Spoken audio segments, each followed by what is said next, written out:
Lord, Lord, Jesus, Jesus, Lord, God, Lord, Lord, the Lord,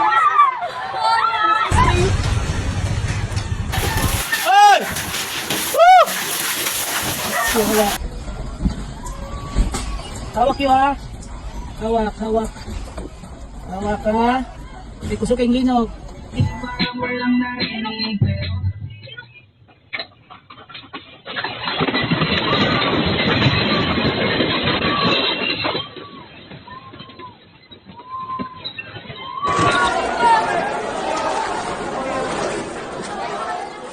A powerful 7.4 earthquake struck Davao, Philippines, shaking homes, sparking fear, and testing the nation's strength.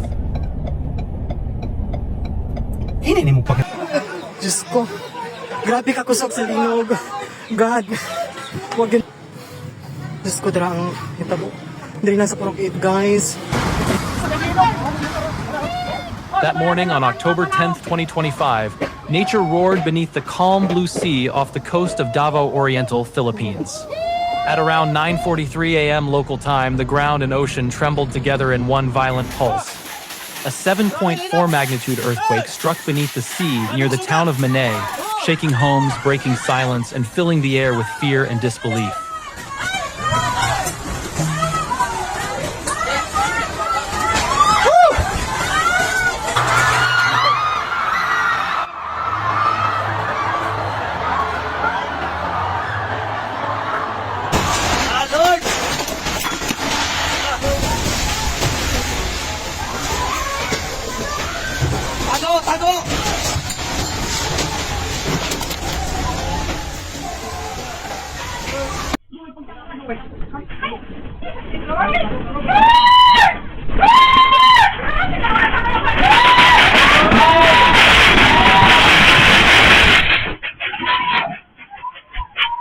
Galing mo guys.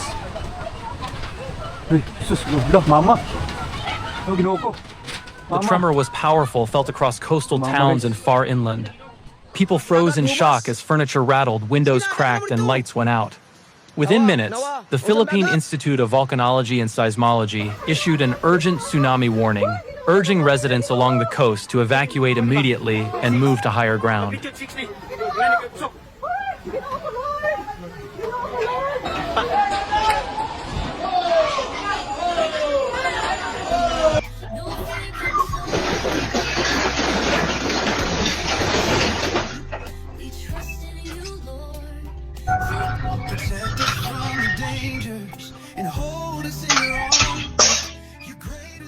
Along the shoreline, strange changes were observed.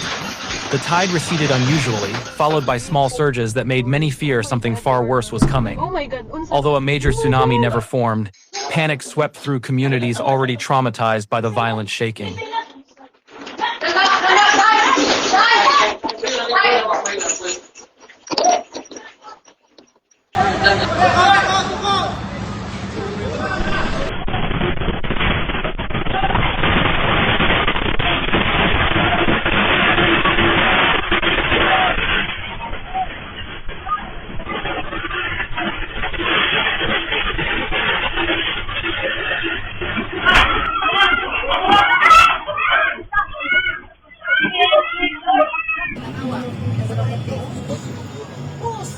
In the cities and fishing towns, the destruction became evident.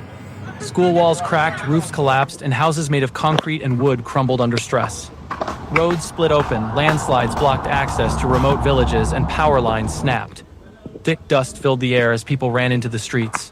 Mothers carrying children, elders guided by neighbors, everyone seeking safety from the chaos.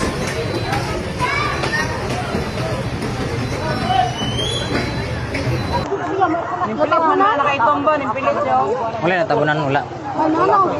Na isa na buong pan na giris ki isa.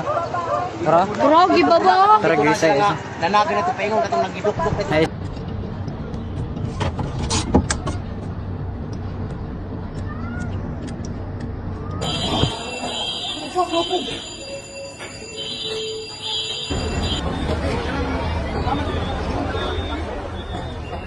Emergency shelters were quickly set up in gyms, churches, and public buildings that remained standing.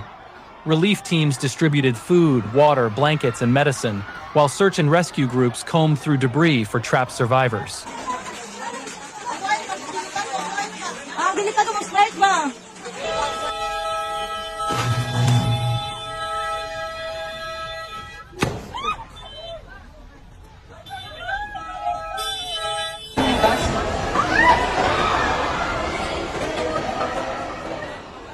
Casualties began to emerge.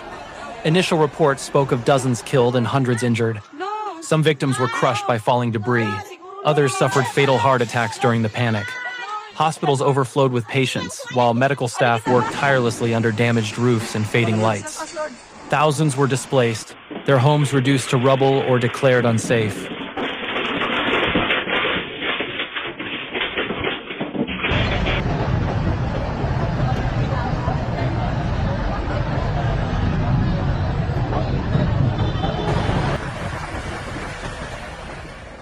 Even after the main quake, the ground refused to rest. Hundreds of aftershocks rattled the region in the following hours, some strong enough to send people running back outdoors. Authorities warned everyone to stay away from cracked buildings until engineers could confirm their safety. In the mountains, fears of landslides grew, especially with rain clouds gathering over the region.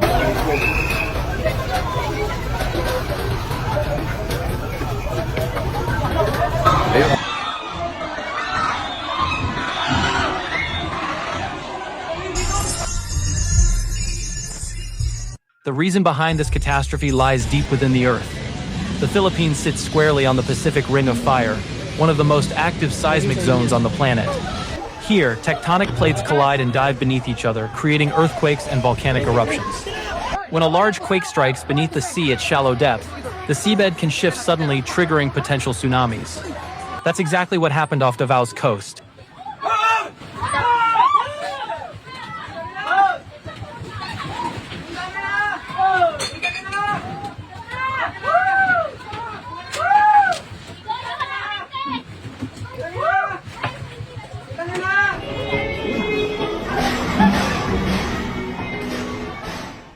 But amid the destruction, hope still shone. Volunteers and humanitarian groups arrived from across the country, bringing medical aid, food supplies, and comfort to survivors. Emergency clinics were set up, temporary shelters built, and communities came together, helping one another rebuild what was lost.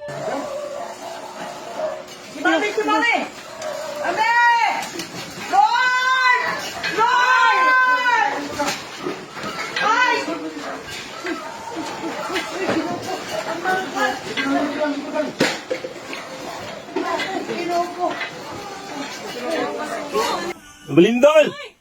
Hala! Oy, oy, oy! Malakas! Uy! Ah! Oh, shit! The Philippine government declared a state of emergency in the hardest hit areas and promised swift recovery efforts. The focus now is on rebuilding stronger. Homes designed to withstand quakes, better infrastructure, and improved disaster preparedness for future emergencies. Woo! Ah! May puste! La. Dito.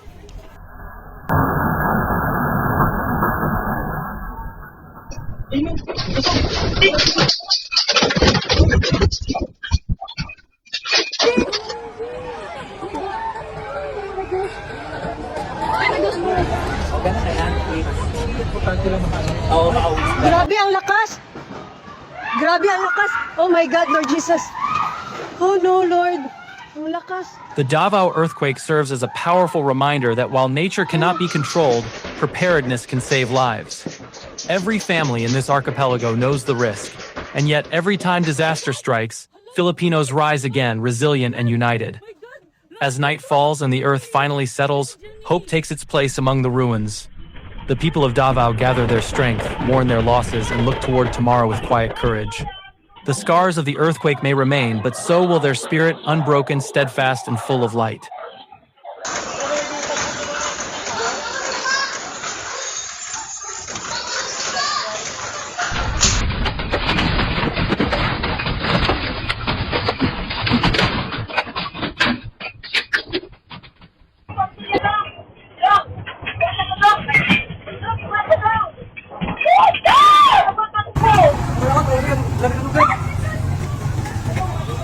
Bata may, papayong na lang.